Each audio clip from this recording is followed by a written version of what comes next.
Hey, what is up, folks? This is Anthony with the VR Game Rankings YouTube show, and of course, you guys are tuned in to the daily vlog series. It is Wednesday, March 28th. This is episode 128, and let me tell you, folks, I got a ton of news stories out there today. There's a lot of stuff that is jumping off. Now, unfortunately, I got some downer news as well. This is going to be a shorter show. I am strapped for time today. Ready Player One is coming up later this evening. I have tickets for a 7 p.m. showing. I've got some late afternoon stuff I got to get involved with as well. So I got to do a relatively short show. I got to bang this thing out. I got to edit it. I got to render it. I got to upload it. And then I got to get my butt into the movie theater seat so I can be blown the F away. That is what I'm hoping for. And of course, I will report on all of that tomorrow. But let's go ahead and get jumped into the news stories that we do have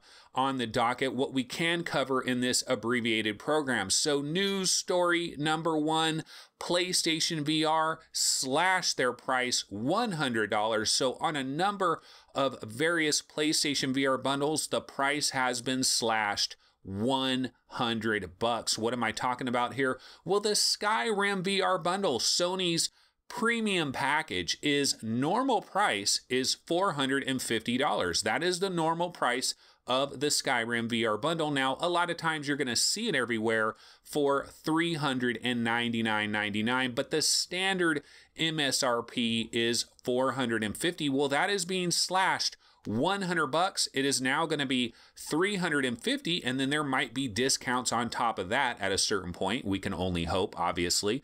And then the Doom VFR bundle. What about the Doom VFR bundle? This is not a complete premium package. You don't get any Move controllers, but you do get the camera and you do get Doom VFR, and this package, normal MSRP for this package is $399.99. So this is going to be chopped $100. It's going to be $299.99 for the Doom VFR package. That is a pretty good deal right there. And then what about the core package? That's my biggest question. I truly believe get the core package down to $199 and watch your sales absolutely explode. Now, the core package has been $199 a couple of different times, but those were very temporary, very brief periods of time, and I'm sure Sony saw a sales explosion in the core package during those brief windows of time. So I went and looked, what is the normal price of the core package? I don't even know. So I went to Amazon, right? They have the core package for $204.40 right now. Now, all of these sales are actually starting tomorrow, by the way, but Amazon is showing the MSRP of the core package at $350. So if that's the MSRP, then it's going to get chopped $100, I'm guessing, right? And it would go down to $250. But I'm not sure that that's actually the MSRP. So I bounced over to Target.com. Target is showing the core package for $299.99. Now, they're not showing that it's on sale. So if that's the MSRP, then that would drop down to $199.99, which is that magical psychological price point. And I think this is an awesome opportunity right here because a lot of people already have the PlayStation 4 camera. So if they could just get this core bundle for $199, they could go buy that. It is it's a kind of price where on impulse, you could be at a Costco or a Target or whatever, and you could just be like, oh shit, $199? Hell yeah. Let's go ahead and grab that puppy. And if you got a camera, you're in business because you already got a DualShock 4 and you're going to be able to play a lot of controller-based games like Moss and also like Wipeout Omega Collection. Yes, and speaking of Wipeout Omega Collection, that is story number 2. And the good news, folks, Wipeout Omega Collection, it is available right now. You can go ahead and download the full version of Wipeout Omega Collection. The PSVR patch is available right now. And not only is this going on, guys, but if you go to the PSVR subreddit, they've actually reskinned the entire subreddit. It is all Wipeout Omega Collection all the time. It has a Wipeout Omega Collection look. It is really cool. I actually didn't hear the Wipeout Omega Omega Collection news before going to the PSVR subreddit today. I just randomly bounced onto the PSVR subreddit to see what was going on, and oh my goodness, it was a sea of red and a sea of white. It was all Wipeout Omega Collection, and everybody is in the PSVR subreddit and they're already raving about it. A lot of people are saying this is the PSVR's killer app, that it blows Gran Turismo out of the water, which also got an update, by the way. But people are just ranting and raving about Wipeout Omega Collection. So man, this today is like my birthday. I get to go see Ready Player One. I get to play Wipeout Omega Collection. Just a lot of good stuff is happening today. So absolutely, if you are a PSVR owner, you want to get your stuff together and go ahead and check out Wipeout Omega Collection. Now, one little note, if you happen to have a PS4 Pro, one thing I've heard is some people have been saying that there are some problems with the PS4 Pro and Wipeout Omega Collection, that you might need to turn off your super sampling before you can play this game, that there's some kind of weird bug or glitch that is going on if you have super sampling enabled. And I gotta say, I didn't even know that PSVR has like a system-wide super sampling mode. I didn't know that.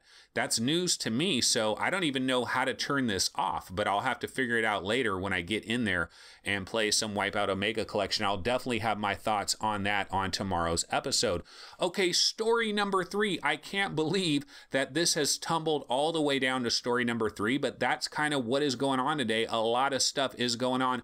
L.A.Noire, the VR case files, is coming to the Oculus Rift tomorrow. Boom, bang, baby. I mean, L.A.Noire, the VR case files, this thing came out, I believe, back on December 15th, but it really only worked for Vive players. It really doesn't work for Oculus Rift. In fact, I got this game, actually paid money for this game, and I never could really play it on my Oculus Rift, even though there were some different little hacks or different little things that you could download that would supposedly get the thing working, just never really worked right. So I just kind of gave up on it, and I thought, you know what? I know at some point they're going to patch this thing and it will work on the Oculus Rift. And the good news is that is happening tomorrow. In fact, I believe it is coming to the Oculus Store natively.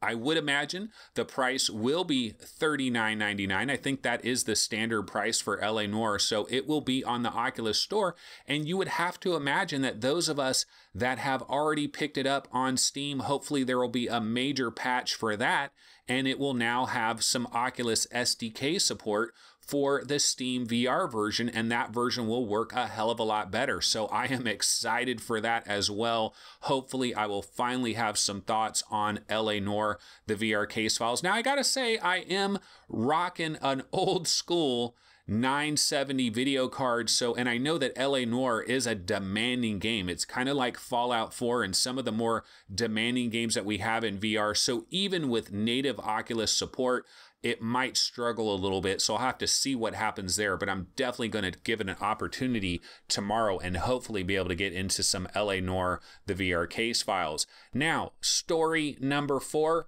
Story number 4, Fluke Rogie had a comment on yesterday's video, and this is relating to Ready Player One. And so I want to go ahead and read his comment and then kind of comment off of that. So here is what Fluke Rogie had to say about my comments on Ready Player One yesterday, because I said, you know what, I'm going to see the movie and we're probably going to have a spoiler discussion on Thursday. But here's what he had to say.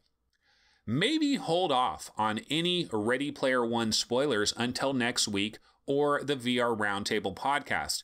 Most people probably won't get to see it until at least the Thursday showing or maybe over the weekend. I know a lot of us have read the book, but we pretty much know by now that there are a lot of drastic changes that have happened with the film, and I, for one, want to see that for myself.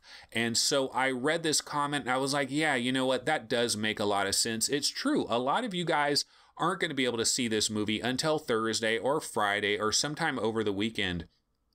And I'm kind of blessed that I'm able to get to see this movie tonight. I know a lot of people aren't going to be able to do that. So what I've decided to do is, honestly, what I want to cover this movie, the angle that I want to cover with this movie is like, is this movie really that freaking good? Like, is this a really good movie? That's what I'm hoping. I'm hoping that the movie is just damn good, okay? Like, some of the best movies that I've seen over the last couple, I mean, well, not even couple of years, it's been a long time, but Chronicle is an incredible movie. District 9 was an incredible movie. I'm trying to think of slightly recent movies that kind of blew me away. District 9 and Chronicle, like, if Ready Player One is right up there with those two movies as just being really, really good, I think that's going to be huge. So what I'm going to talk about tomorrow in terms of my opinions of Ready Player One is more like the big picture. Like, is this going to give us that second wave of enthusiasm for VR, for the mass market? Is it going to do that? Is the movie good? And then I might also kind of talk a little bit about some of the VR technology that they're forecasting for this future. I believe it takes place in like 2043 or something like that. So kind of like 20 something years from now, like, is it really going to look like that in 25 years or so? That's kind of interesting as well. So I will try to stay as far away as I can from spoiler talk. So I'll definitely avoid that.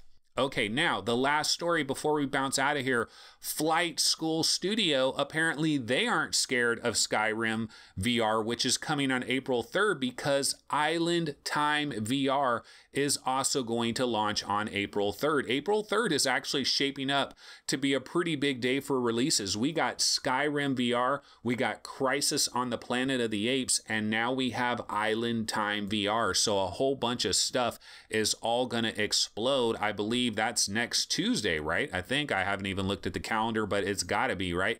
So Island Time VR, I've already talked about this game before, and one of the things you might remember with this game is it does feature the voice of Greg Miller from IGN and Kinda Funny Games fame. Greg Miller is a very well-known gaming celebrity, I guess you can say. He's kind of made a name for himself at IGN, and then of course left IGN, stepped out on his own, and is basically doing the Kinda Funny thing, and he is going to voice Carl the Crab in this game. So if you've kind of heard about this game, that's probably where you heard about it.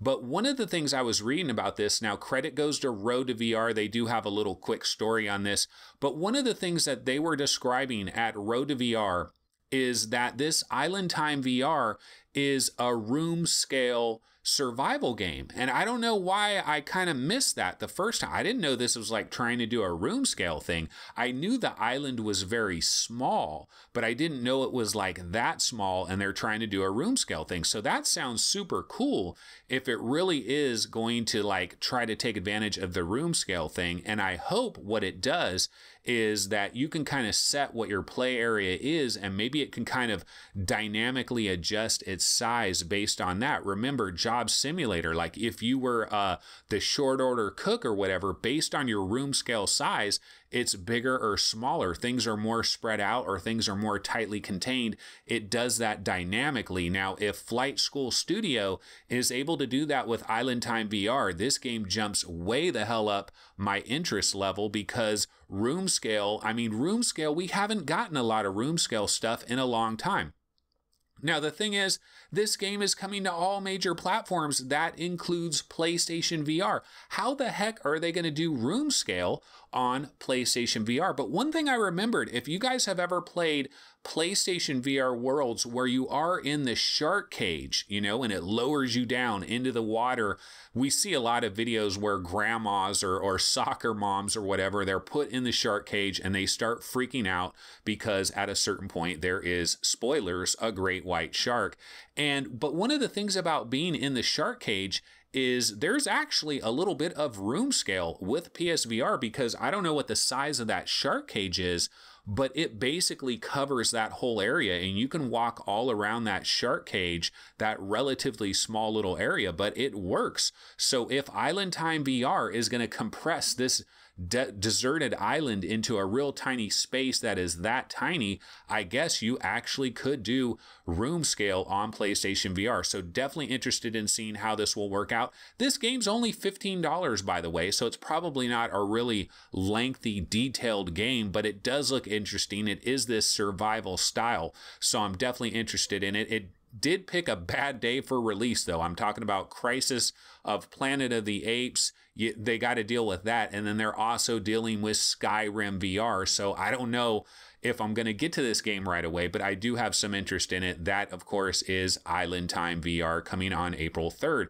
Alrighty, folks, I got to bounce out of here. I got to edit this show. I got to render it. I got to upload it, and I got to get my butt into the Ready Player One movie theater seat. It is going to be awesome. I can't wait. Very much looking forward to this. Also looking forward to playing Wipeout Omega Collection. Oh my goodness. And then tomorrow, L.A.Noire, hopefully a native Oculus SDK version. Hopefully I'll be able to try that out tomorrow. So a lot of stuff to talk about, and there's more news. I didn't even get to all the news today. So hopefully tomorrow we'll have a longer, more in-depth show. So look forward to that tomorrow. See everybody then. Later.